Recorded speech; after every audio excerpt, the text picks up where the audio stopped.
तो देखिए यार, यहाँ पे मैं आप लोगों के सामने एक और नया एपिसोड लेकर के आ गया हूँ ट्रिक्स एंड चीट कोड्स का। नीट के हम लोग यहाँ पर अभी ट्रिक्स देख रहे हैं, ठीक है। आपको यहाँ पर डिस्क्रिप्शन में प्लेलिस्ट का लिंक मिल जाएगा, जिसमें आपको ओरिजिनल प्लेलिस्ट का ट्रिक्स एंड चीट कोड्स का लिंक मिल जाएगा, और नीट 2024 की अलग से प्लेलिस्ट बनी हुई है, तो उसका भी लिंक आपको डिस्क्रिप्शन में मिल जाएगा, ठीक है। अगर आप जेन्युइन तुक्का ट्रिक सीखना चाहते हो तो आप सही चैनल पे आए हो। यहाँ पर आप लोगों को जेन्युइन तुक्का ट्रिक सिखाया जाता है, genuine scientific tricks, option elimination logic के साथ में सारी चीजें आपको जो यहाँ पर बताई जाती है, जिससे कि आपके यहाँ पर जो एग्जाम में नंबर बूस्ट होते हैं, ठीक है। यहाँ पर मैंने नीट के वापस से काइनेमेटिक्स के कुछ क्वेश्चंस ले लिए हैं, जो हमने पिछले 2 एपिसोड में भी देखे थे, और मैंने क्वेश्चंस ले लिए यहाँ पे काइनेमेटिक्स चैप्टर्स, और आपको मैं अलग अलग तरीके से option elimination tricks, intelligent tricks, यहाँ पर जो है इंटेलिजेंट गेसिंग के तरीके आपको यहाँ पर सिखा रहा हूँ, ठीक है। अभी क्या होता है ना, एग्जाम में कई बार आप जैसे 720 का नीट का पेपर है, मान लो आप 720 में से मान लो 500 का पेपर अटेम्प्ट किए। अब क्या है, आपको नंबर चाहिए 550, 580, ठीक है। तो ये कैसे पॉसिबल है? ये तभी पॉसिबल है जब आप बचे हुए 220 जो हैं उसको अटेम्प्ट करोगे, और इस तरीके से अटेम्प्ट करोगे कि वहां से आप एटलीस्ट 60-70 नंबर वहां से बूस्ट करने की पूरी कोशिश करो। कुछ नहीं तो 40-50 नंबर वहां से आप बूस्ट करो। अटेम्प्ट ही नहीं करोगे तो पहले हार जाओगे, ठीक है। तो जब आपको अटेम्प्ट करना है तो आप कैसे अटेम्प्ट करोगे? वहां पर आपको एक्स्ट्रा क्वेश्चंस, एक्स्ट्रा नंबर के लिए इंटेलिजेंट गेसिंग, ऑप्शन एलिमिनेशन की जरूरत पड़ती है। और कैसे वर्क करता है वो भी मैं आपको समझा देता हूँ। मान लो आपने 50 क्वेश्चन अटेम्प्ट किए, 50 में से अगर आपके 20 भी सही हो जाते हैं और 30 गलत भी हो जाते हैं, तो आपका यहाँ पे 20 सही होने का आता है 80 नंबर, और 30 गलत होने का होता है -30। तो आप यहाँ पे +50 नंबर का बूस्ट लेते हो, समझ रहे हो। 50 क्वेश्चन का मतलब क्या है? 200 मार्क्स। तो अगर आपने 520 सॉल्व कर लिया, बचे हुए 200 में से आपने 50 नंबर बूस्ट कर लिए, तो वहां से आपको समझ में आ रहा है जो आपका स्कोर 500 में स्टक है वो आपका 550, 560 इस रेंज में जाता है। अगर आप 50 में 25 सही कर लो तो कैलकुलेशन और चेंज हो जाएंगी। तो आप जब ऑप्शंस एलिमिनेट करके करते हो तो आपका वहां पर ये पॉसिबिलिटी बनता है। अगर आपको डर लगता है कि अरे सर नेगेटिव हो गया, तो पहली चीज आपको अटेम्प्ट तो करनी पड़ेंगे, वरना तो वैसे ही नहीं हो रहा। दूसरी चीज, आप अगर 50 में से, ठीक है, आप 15 भी सही कर लेते हो ना, 35 गलत भी हो जाते तो भी आपका नुकसान नहीं है, बेनिफिट है। देखो कैसे, 15 सही होने के 60 नंबर और 35 गलत होने के -35, तो भी आप देखो 25 नंबर का बूस्ट है। अब 50 में 15 सही नहीं होगा क्या यार? डेफिनेटली होगा, उससे ज्यादा ही होगा। अगर आप ढंग से करोगे, सिस्टमैटिक वे में करोगे, जो मैं आपको सिखा रहा हूँ, डेफिनेटली होगा। आप मॉक टेस्ट में अप्लाई करके देख लो आपको करना है नहीं करना है। नहीं तो आप अटेम्प्ट करना 500, एक्सपेक्ट करना 600 आएंगे, नहीं ड्रॉप ले लेना, समझ रहे हो। तो लास्ट मोमेंट में आपको नंबर बढ़ाने की बहुत ज्यादा यहाँ पर जरूरत होती है। जैसे इस क्वेश्चन को देखो, मान लो ये क्वेश्चन आपसे एग्जाम में सॉल्व नहीं हो रहा, आप एग्जाम में गए और आपसे ये क्वेश्चन सॉल्व नहीं हो रहा। अब देखो, आप क्वेश्चन पढ़ोगे, particle start from motion, rest से स्टार्ट कर रहा है, और उसका एक एक्सेलरेशन है, फोर्स है कांस्टेंट। तो डिस्टेंस कवर्ड इन पहला 10 second and that covered in the first 20 seconds, ठीक है। आप समझो एक्सेलरेटेड मोशन हो रहा है, ठीक है। मान लो कोई फ्री फॉल ही हो रहा है, तो पहले 10 सेकंड में जो डिस्टेंस कवर करेगा, ठीक है, और पहले 20 सेकंड में, मतलब 10 सेकंड और, ठीक है, अब जो डिस्टेंस कवर करेगा, ऑब्वियस सी बात है, यहाँ का अगर D1 है तो यहाँ का D2 ज्यादा होगा, ठीक है, और D1 + D2 तो और ज्यादा हो जाएगा, समझ रहे हो। तो पहला 10 सेकंड वर्सेस पहला 20 सेकंड, इसकी बात यहाँ पर हो रही है, ठीक है। तो इक्वल तो कतई नहीं होंगे ना, कहां से इक्वल हो जाएंगे, ठीक है। पहला 10 सेकंड में D1 है और 20 सेकंड में D1 + D2 है, समझ रहे हो ना आप। एक है D1 और एक है D1 + D2, जिसमें से D2 is greater than D1, क्योंकि एक्सेलरेटेड मोशन है तो वेलोसिटी बढ़ गई है, तो ज्यादा डिस्टेंस कवर करेगा D2 में, राइट। तो इक्वल तो हो नहीं सकता, और डबल भी नहीं हो सकता। डबल का मतलब पता है क्या है? डबल का मतलब है D1 D2 बराबर। अगर D1 D2 बराबर होगा तभी ना जो रेशियो है 2 टाइम्स आएगा, है ना। तो डबल भी नहीं हो सकता आपका, क्योंकि D2 वेरी क्लियरली D1 से बड़ा आएगा। तो इन दोनों में से आपको क्या करना है? आपको यहाँ पर तुक्का लगाना है। तो इसको क्या कहते हैं? ऑप्शन एलिमिनेशन टेक्निक कहते हैं। आपको प्रैक्टिस करना है तो आप अभी कर लो, इस वीडियो में ही प्रैक्टिस कर लो आप मेरे साथ। ऐसे एक टेबल बना लो आप कमेंट सेक्शन में, मैं टेबल बना रहा हूँ, आपको टेबल नहीं बनाना, आपको नंबरिंग करनी है। कमेंट सेक्शन में 1 2 3 4 5 6 ऐसे कर लो आप, अभी प्रैक्टिस कर लो साथ में। मैं आंसर आपको लास्ट में बताऊंगा, ठीक है। पहले क्वेश्चन में आपको बी और सी में से तुक्का लगाना है। कमेंट में आप तुक्का लगाओगे बी या सी में से कोई भी, लास्ट में देखेंगे कितने आपके सही हुए क्या हुए, ठीक है। अभी कर लेते हैं एक्टिविटी। सेकंड क्वेश्चन आप देखो, 2 बॉडीज आपको दिया हुआ है, ए और बी, ड्रॉप फ्रॉम हाइट। तो आप डायग्राम बनाओ, इसका डायग्राम को विजुलाइज करो। क्या डायग्राम है हमारे पास में? एक बॉडी है 16 मीटर से फेंका गया है और इसका मास है 1 kg का। दूसरा बॉडी है 25 मीटर से फेंका गया है, 25 मीटर से, और इसका मास है 3 kg का, ठीक है। Ratio of the time taken, इसमें T1 ले लो और इसमें आप T2 ले लो, ठीक है। अभी कॉमन सेंस से आप बताओ कॉमन सेंस से आप बताओ पहले तो, क्या टाइम का रेशियो नेगेटिव हो सकता है? कतई नहीं। तो ये ऑप्शन तो वैसे ही कट गया, नेगेटिव में कैसे हो जाएगा टाइम का रेशियो? समझ रहे हो ना। दूसरा आप समझो, एक फील आ रहा है आपको, भले ही आपको ज्यादा फिजिक्स नहीं आती, जिनको आती है वो तो उड़ा देंगे इस क्वेश्चन को चुटकी में, बट ज्यादा फिजिक्स अगर आपको नहीं भी आती है, इसको 16 मीटर से फेंका, इसको 25 से फेंका, इतना तो फील आ रहा है कि T1 will be less than T2, इतना आपको फील आ रहा है कि नहीं?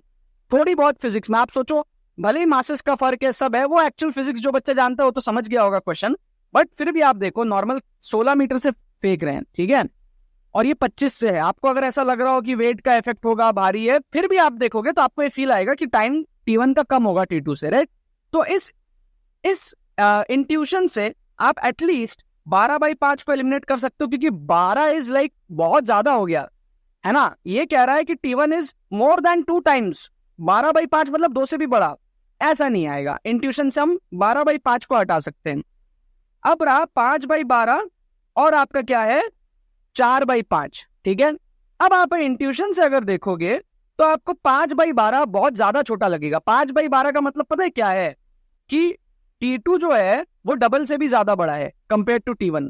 तो माना कि ये 16 ये 25 है, इसमें टाइम ज्यादा लगेगा, बट क्या इतना ज्यादा लगेगा कि डबल से भी ज्यादा टाइम? 5/12 का रेशियो बहुत बड़ा, आपको बात समझ में आ रही है मैं क्या कहना चाह रहा हूँ, ठीक है। इसका मतलब है कि आपका T2 is like more than 2 times of T1, more than 2 times of T1। तो ये भी पॉसिबिलिटी कम लग रही है। तो जो बेस्ट पॉसिबल इंटेलिजेंट गेसिंग है ना, वो ऑप्शन डी का यहाँ पर होगा। क्या आपको बात समझ में आ रहा है? तो इसमें आप क्या मार्क करोगे? ऑप्शन डी मार्क करोगे इंटेलिजेंट गेसिंग से, ठीक है। कई बार क्या होता है ना, आप क्वेश्चंस फील करके उड़ा सकते हो। अगर आप मेरे साथ जुड़े रहोगे, मेरे चैनल के साथ में जुड़े रहोगे, इस चैनल को सब्सक्राइब करके रखो, नीट में आप बहुत सारे क्वेश्चंस फील करके उड़ा दोगे। अगर आप स्टक भी होना एक पर्टिकुलर स्कोर में, नंबर बढ़ा दोगे आप, अगर आपको ये सारे टेक्निक्स पता होंगे तो, और इससे आपकी सॉल्विंग एबिलिटी भी बढ़ती है, राइट। अच्छा, और क्वेश्चन हम लोग देखते हैं। क्वेश्चन नंबर 3 देखो अभी आप। इसके लिए मैं आपको पहले तो ट्रिक बताता हूं, ठीक है। ट्रिक हमारे पास में क्या है, आप एक चीज देखो, कई बार बच्चे क्या होता है ना, एक्सेलरेशन ड्यू टू ग्रेविटी जो होता है, G=10 जो होता है, इसको ना कई बार फील नहीं करते हो आप। इसका मतलब क्या है, G एक्सेलरेशन मतलब क्या है, वेलोसिटी बाई टाइम, मतलब चेंज इन वेलोसिटी पर सेकेंड ना। अब यहाँ पर जो दिया हुआ है ना 10 मीटर पर सेकेंड स्क्वायर, इसका मतलब पता है क्या होता है, कि जब बॉडी नीचे जा रहा है तो उसकी स्पीड हर एक सेकंड में 10 से बढ़ रही है, और जब बॉडी ऊपर जा रहा है तो उसकी स्पीड हर एक सेकंड में 10 से कम हो रही है, ठीक है। अब देखो कैलकुलेशन कितना फास्ट हो जाएगा। मैं कहता हूं आपको कि मैंने 80 मीटर पर सेकंड से एक बॉडी को ऊपर फेंका, आप बताओ 6 सेकंड बाद उसकी स्पीड क्या होगी? तो हर एक सेकंड में अगर ऊपर जा रहा है, हर एक सेकंड में 10 से कम होगा, तो 6 सेकंड बाद 60 कम हो जाएगा, तो ऊपर पहुंचेगा 20 हो जाएगा उसका स्पीड, समझ रहे हो। मैं कहता हूं एक बात बताओ कि 12 सेकंड बाद क्या होगा? तो आपको पता है 80 मीटर पर सेकंड है, तो 8 सेकंड में ऊपर पहुंचेगा, 0 हो जाएगा, हर एक सेकंड में 10 से कम हो रहा है ना। और फिर 4 सेकंड में वापस नीचे आएगा तो 40 हो जाएगा नीचे की तरफ। तो कैलकुलेशन फास्ट हो गया। बहुत सारे बच्चे इसको समझते नहीं, इसको फील करो जी को, ठीक है। मैं कहता हूं आपको, मैंने ऊपर से फेंका 50 मीटर पर सेकंड से फेंका, 3 सेकंड बाद स्पीड क्या होगी? अरे हर सेकंड में 10 से बढ़ेगा ना, क्योंकि जी का वैल्यू ही 10 है, तो 80 हो जाएगा। समझ रहे हो आप बात को? तो ये चीज को आपको समझना पड़ेगा। मैं कहता हूं आपको यार 100 से मैंने ऊपर फेंका, ठीक है, और मैं कहता हूं 15 सेकंड में स्पीड क्या होगी? भाई 100 से ऊपर फेंका तो 10 सेकंड में 0 हो जाएगा, 90 80 70 ऐसे करते करते, और फिर 5 नीचे आएगा तो 50 हो जाएगा नीचे की तरफ, राइट। तो अगर इस फंडे को आपने समझ लिया तो ऐसे क्वेश्चंस आप चुटकी में उड़ा सकते हो। कैसे? इस क्वेश्चन को देखो, अपवर्ड्स फेंका है 40 से, वेलोसिटी पूछ रहा है 2 सेकंड बाद, तो 2 सेकंड बाद क्या होगा? 30 20, आंसर हो जाएगा हमारे पास में 20। सो सिंपल, ठीक है। तो इसका हमारे पास में आंसर क्या हो गया? बी हो गया। तो बहुत जब आप जुगाड़ लगाते हो ना, या फिर ट्रिक्स आप सीखते हो, तो बहुत सारे का तो आपको एग्जैक्ट आंसर ही पता चल जाता है, ठीक है। बहुत सारे का तो आपको एग्जैक्ट आंसर ही पता चल जाता है, राइट। अब आओ यहाँ पे देखो, इसको देखो आप, बहुत अच्छा इंटेलिजेंट गेसिंग यहाँ पे हम लगाने की कोशिश करेंगे। कह रहा है a body drop from a height h with initial velocity 0 strikes the ground with a velocity 3 metre per second, ठीक है। अच्छा, 1 सेकंड में कितना स्पीड बढ़ता है? अगर मैं 0 से फेंक रहा हूं तो 1 सेकंड में 10 का स्पीड बढ़ेगा, है ना। बट कह रहा है 3 से भिड़ा है, इसका मतलब 1 सेकंड भी नहीं चला। समझ रहे हो? जी का मतलब 10 है, 10 का मतलब है हर एक सेकंड में स्पीड 10 से बढ़ेगी अगर नीचे जा रहा है तो। लेकिन कह रहा है ग्राउंड में जब वो भिड़ा तो 3 के स्पीड से भिड़ा, इसका मतलब उसने 1 सेकंड भी ट्रैवल नहीं करा, मतलब कि डिस्टेंस बहुत छोटी है। जो डिस्टेंस है ना जिससे उसको फेंका गया, that is very very small. उसको 1 सेकंड का भी मोशन नहीं हुआ। 1 सेकंड का मोशन होता कम से कम 10 की स्पीड से भिड़ता। समझ गए आप लॉजिक? तो distance is very very less. अब आप आगे का पार्ट देखो। Another body of same mass drop from the same height h with initial velocity 4। पहले 3 से पहले रेस्ट से फेंका था, है ना, पहले क्या फेंका था, रेस्ट से फेंका तो स्पीड आया 3। अभी 4 से फेंक रहे हैं तो स्पीड 4 से तो ज्यादा होगा, है ना। 4 से अगर रेस्ट से फेंका u इक्वल्स टू 0 से फेंका तो यहाँ पे स्पीड था 3। अभी मैं u इक्वल टू 4 से फेंक रहा हूं तो यहाँ पे स्पीड ग्रेटर देन 4 होगा, है ना। तो 3 नहीं होगा और 4 नहीं होगा, दो ऑप्शन तो वैसे एलिमिनेट किए, राइट। अब ग्रेटर देन 4 होगा लेकिन कितना ज्यादा बढ़ेगा, ये ध्यान रखो। जब यहां पर 1 सेकंड का भी मोशन नहीं हुआ इस केस में, फर्स्ट केस में, तो यहाँ पे घंटा 1 सेकंड का मोशन होगा। या तो एक स्पीड से फेंका जा रहा है और जल्दी गिर जाएगा, तो क्या उसकी स्पीड बढ़ करके 12 पहुंच जाएगी। 12 का मतलब है 4 से 12 होना, मतलब 8 का चेंज, मतलब 1 सेकंड में 10 का चेंज होता है, तो 1 सेकंड से थोड़ा ही कम हुआ। बट यहां देख के समझ आ रहा है ना, कुछ फ्रैक्शन ऑफ थोड़े बहुत डेसिमल का ही खेल है यहाँ पे, राइट। तो यहाँ पर आपका आंसर हो जाएगा 5। इंटेलिजेंट गेसिंग में आपका हो जाएगा 5। बिना सॉल्व किए हमने कर लिया। आप देखो ट्रिक्स तभी लगाओ जब क्वेश्चन सॉल्व ना हो रहे हो, और बिना, अगर आपको क्वेश्चन सॉल्व करना नहीं आता, बहुत सारे बच्चों की अलग अलग लेवल की प्रिपरेशन होती है, तो आप ये सारे दिमाग लगा सकते हो। फील करके आपने तुक्का लगाया, समझ रहे हो, लॉजिक समझ रहे हो। यार रेस्ट से फेंका तो 3 से भिड़ा, हमको समझ में आ गया हाइट बहुत कम है, 1 सेकंड का भी मोशन नहीं हुआ। अब 4 से फेंका तो 4 से तो ज्यादा ही होगा क्योंकि स्पीड बढ़ती है नीचे, तो 2 ऑप्शन एलिमिनेट हुए। अब कितना ज्यादा होगा, बहुत ज्यादा नहीं होगा, इसीलिए हमने 12 को भी एलिमिनेट कर दिया। एक ही हमारे पास में बचा 5, जो कि 4 से थोड़ा सा ज्यादा है, राइट। तो इसका आंसर हमारे पास में क्या हो गया, क्वेश्चन नंबर 4 का ये आंसर हो गया हमारे पास में ए। तो आप देख रहे हो कितने सारे क्वेश्चंस का एग्जैक्ट आंसर ही आ जा रहा है। 4 में से 3 का तो एग्जैक्ट आंसर आ गया हमारे पास में, राइट। और दिखाता हूं 2 क्वेश्चन में आपको और दिखाता हूं। यहाँ पे इसको देखो आप, यहाँ पर क्या हमारे पास में देखो, a body starts from rest से क्या है, बॉडी स्टार्ट हो रही है। What is the ratio of the distance travelled by the body during the 4th and 3rd second, ठीक है। तो नॉर्मल कोई सा भी केस ले लो आप, रेस्ट से स्टार्ट हो रहा है, u इक्वल्स टू 0, एक बॉल को नीचे फेंक दो, फ्री फॉल करा दो। 4th सेकंड में जो उसकी स्पीड रहेगी वो ज्यादा रहेगी, तो डिस्टेंस ज्यादा होगा 3rd सेकंड कंपैरेटिवली। ऑब्वियस सी बात है 3rd सेकंड पहले आ जाएगा। 3rd सेकंड का मतलब पता है क्या है, 2 और 3 के बीच का, और 4th सेकंड का मतलब है 3 और 4 के बीच का। आई होप ये आपको मतलब समझ में आता हो, ठीक है। मतलब यहाँ पे 3 सेकंड की बात नहीं कर रहा है, यहाँ पे 3rd सेकंड की बात कर रहा है, मतलब 2 और 3 सेकंड के बीच का, ठीक है। और 4th सेकंड का मतलब है चौथे सेकंड में, मतलब 3rd और 3 और 4 के बीच का, ठीक है। जैसे हम कहते हैं ना 5th ओवर, क्रिकेट मैच में हम कहते हैं 5th ओवर। 5th ओवर का मतलब क्या होता है, 4 ओवर खत्म हो गया और 5 ओवर खत्म होने के बीच का। 5 ओवर और 5th ओवर में फर्क होता है। 5 ओवर में कितना रन बना, या 6 ओवर में पावर प्ले में कितना रन बना, वर्सेस 6th ओवर में कितना रन बना, पावर प्ले के लास्ट ओवर में कितना रन बना, समझ रहे हो। तो ये वो वाली चीज है। खैर जो भी हो, इतना तो पता है कि 4th सेकंड में, जो आप अगर कैलकुलेट नहीं भी कर पा रहे हो, इतना आप फिजिक्स में स्ट्रांग नहीं भी हो, इतना तो समझ आ रहा है कि 4th सेकंड में उसकी स्पीड ज्यादा होगी तो डिस्टेंस ज्यादा कवर करेगा कंपेयर टू 3rd सेकंड में। तो आंसर विल बी बड़ा बाई छोटा, इतना तो समझ में आ रहा है। आंसर विल बी बड़ा बाई छोटा, जो हमको रेशियो यहाँ पर निकालना है। तो 2 ऑप्शन तो आपके एलिमिनेट हो गए ना, छोटे बाई बड़े वाले। 2 ऑप्शन आपके एलिमिनेट हो गए। छोटे बाई बड़े वाले 2 ऑप्शन एलिमिनेट हो गए, तो आपको इन दोनों में तुक्का लगाना है। इन दोनों में आपको क्या करना है, तुक्का लगाना है, बड़े बाई छोटे वाले में। तो आप ए और सी में से तुक्का लगाओ, ए और सी में से आप यहाँ पर तुक्का लगाओ इसके अंदर में, ठीक है। क्वेश्चन नंबर 5 में ए और सी में कमेंट करो आप ए और सी में से क्या तुक्का लगाओगे, तभी तो हम चेक करेंगे ना कि कितने आपके सही हुए 6 में से, ठीक है। इस क्वेश्चन को आप देखो, इसमें क्या दिया हुआ है आपको दिया हुआ है, a car is moving along a straight road with a uniform acceleration, ठीक है भाई, passes through 2 points P and Q separated by a distance with velocity 30। यहाँ पे वेलोसिटी कितना था, 30 किलोमीटर पर आवर का, और यहाँ पे वेलोसिटी कितना था, 40 किलोमीटर पर आवर का, ठीक है। कह रहा है velocity of the car at the Midway of P and Q, बीच में कितना होगा। देखो एक्सेलरेटेड मोशन हो रहे हैं, है ना, स्पीड हमारी बढ़ रही है ना, लेकिन बीच में क्या होगा, 30 और 40 के बीच का होगा। अब एग्जैक्टली क्या होगा वो तो सॉल्व करना पड़ता है। अगर आप सॉल्व नहीं करना जान रहे हो तो आप ऑप्शन एलिमिनेट करके तुक्का मारोगे, क्योंकि आपको नंबर बढ़ाने हैं।